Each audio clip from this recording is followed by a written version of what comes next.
Hello vlog, or hello, I don't know why I say that in everything I ever record. Hi everyone. If you haven't seen me before, my name is Caitlin, and I have been struggling with what I'm going to talk about in this video since I was pretty much 4 years old, and it makes me so uncomfortable to even talk about, but I am so tired of letting it do that to me, of letting it make my anxiety fester, and like I can't let it hold me back anymore. But I guess this isn't even, I don't know why I make this like connection in my head. This is like me coming out. It's nothing like that, but I am just sharing with you that I struggle with emetophobia, also known as an irrational fear of being sick. I also want to put a trigger warning. I'm gonna try not to use triggering words in this, emetophobic trigger words. I'm gonna try not to use them as best as I can, but it is the irrational fear of, trigger warning, vomiting, seeing it, hearing it, smelling it, other people doing it, yourself doing it. And if you've never heard of it before, you're probably listening to this being like, girl, what the fuck? Like, get a life. That is a valid thought. That is a valid interpretation. But the way this phobia has affected me and so many other people that struggle with it is like almost completely debilitating, and like almost feels paralyzing sometimes, because I don't know, just what from I've interpreted from my own research, from like resources or looking online, like I feel like it's just never talked about enough. And yes, there are, like, for example, I was just watching a video of Zoe Sugg, also known as Zoella, talking about it, and there are a lot of other people that do speak about it on the internet, on YouTube, but I want to be that person that I've always wished I could watch when I was having like a really bad emetophobic panic attack or anxiety attack. And in doing that, I also have to overcome my own fear. I won't lie to you, these past few weeks have been like almost like absolute hell. Like it's at its worst, and I have started to feel like really hopeless some days, especially today. Today has been really hard. And the only thing that really gives me hope, to be honest with you, is watching testimonials from people who do the Cure Your Emetophobia and Thrive program. That has been the number one thing that has given me hope. Anytime I'm panicking or I start to feel hopeless or I just start to feel the cycle beginning, I watch those testimonials, and it's one of the most inspiring things. And I also want to talk to you about that program. I have not started it yet, but I do have the book, and I actually purchased this book in 2017, and it's The Cure Your Emetophobia and Thrive by Rob Kelly. And essentially, if you aren't aware of this, I would recommend this 100%. I haven't even done it yet, but I already know it works because of how many people I have seen it work for, just on the internet alone. But also, you can literally cure yourself. And I think that is so, I don't even know. It's so interesting to me, that makes me like, okay, like that is so cool. And to put it simply, I just want to be that person that can remind you that no matter how bad your emetophobia is, you more than likely are not going to be sick. And if you're watching this right now and you're struggling with anxious thoughts and a panic attack and like fear that it might happen, just know that there are so many things you can do in the meantime to cope. However, if you want to make a change, this is gonna be your answer. Like I said, I haven't even done it yet, but I just have, like, I'm a very, very, very intuitive person. I just have this intuitive feeling that I know this is what I need to do for myself. I'm tired. I'm just at wit's end. And I have been for several days now. And it's so weird what actually triggered it. And it's also really sad. But my dog passed away. It's been about 2 weeks ago, and it happened kind of unexpectedly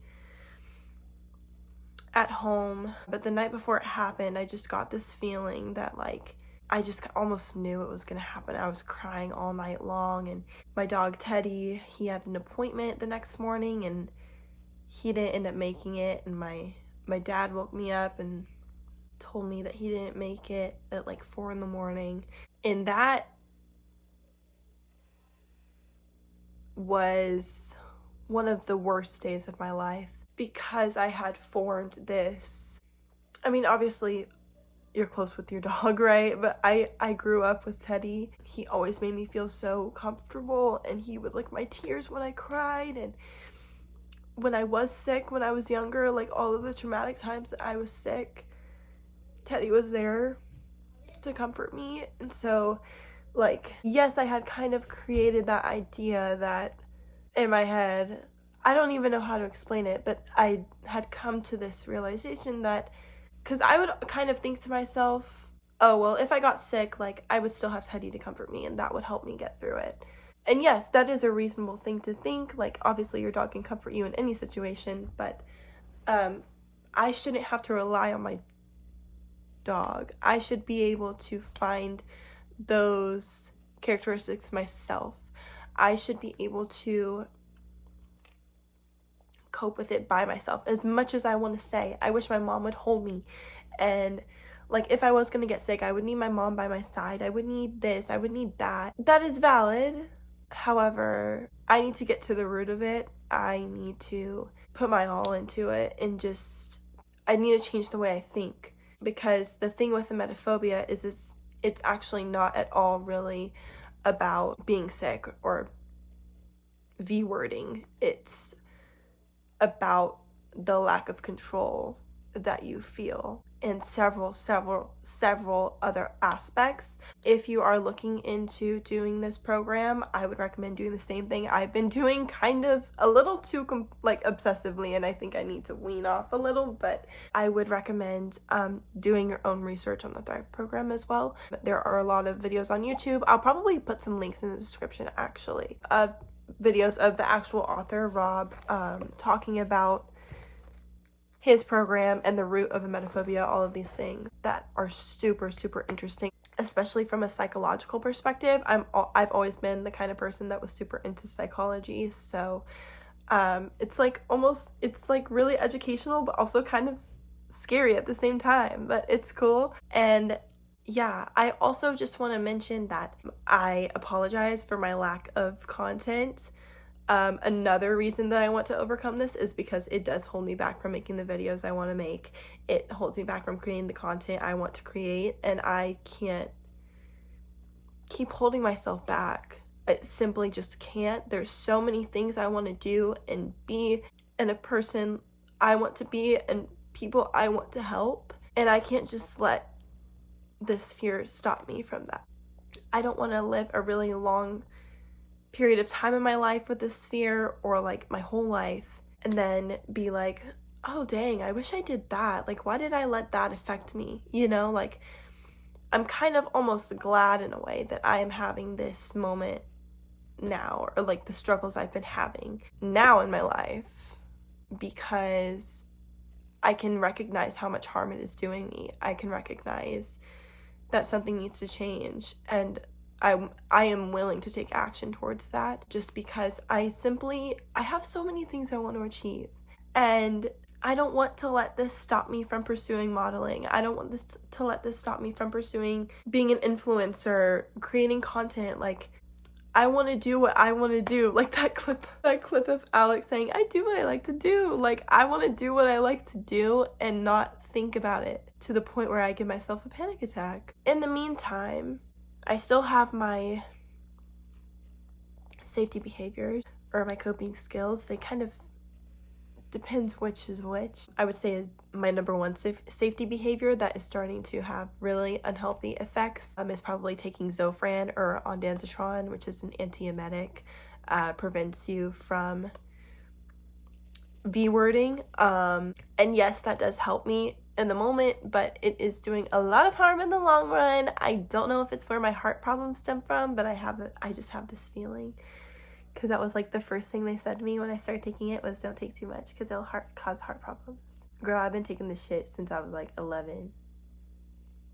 So, and actually today I literally went to the heart doctor and she did an echo on my heart. My boobies was out and everything. I could not even focus. I was having a panic attack the entire time just because my stomach rumbled a little bit.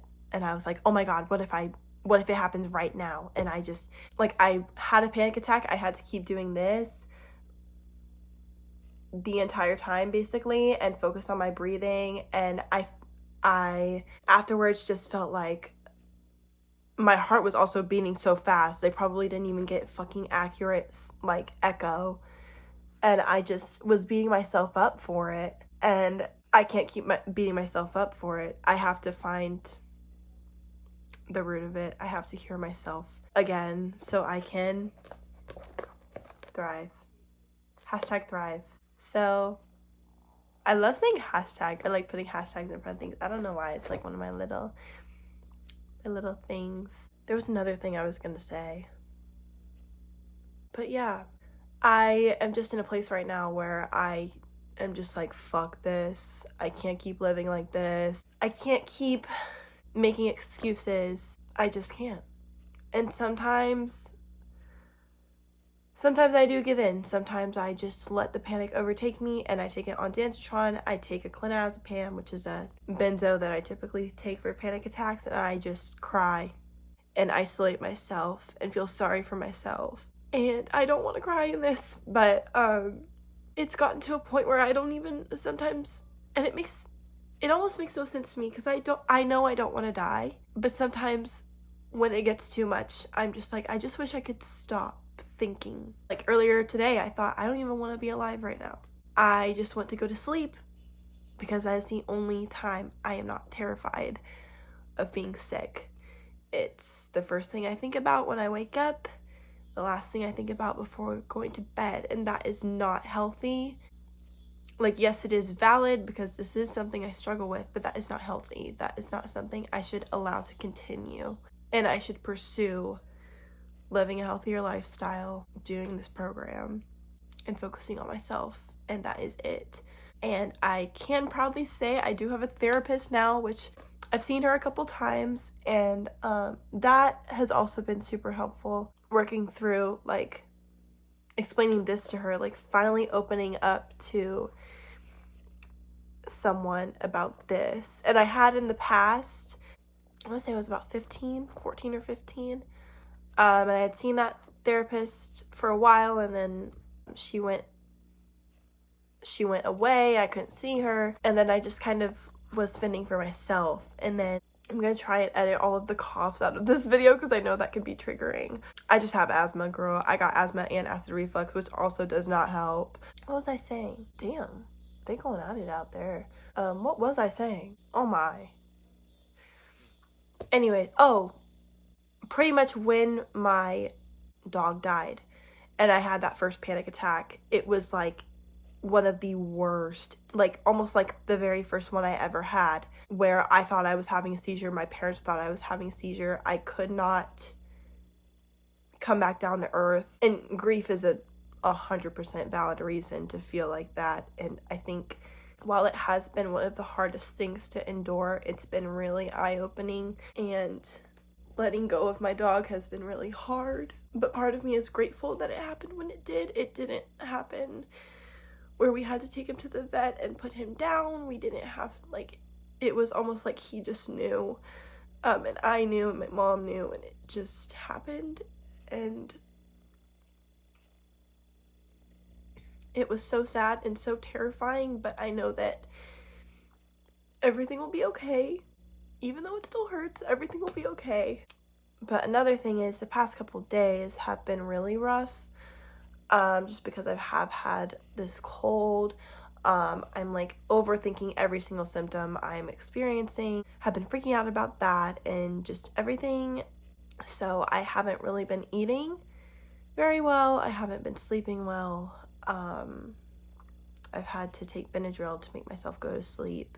It's been hard, and that is something I want to be open and honest about. Another thing I would like to do on my channel as much as I can is do like an emetophobe diary kind of thing, which I've already kind of done. Like, anytime I felt upset about anything or my emetophobia in general, I've just turned on my iPad camera and talk to it just to get it out. I do want to post those and try to leave them as raw and unedited as I can, just in the hope that someone might find it and be able to relate to it, because I know that is a huge thing I struggled with when I was trying to figure out what was going on with me. I thought I was the only person in the world thinking like this, and this serves as a reminder that you are not alone. You are not the only person in the world thinking like this. There are plenty of other people who struggle with the same thing you do.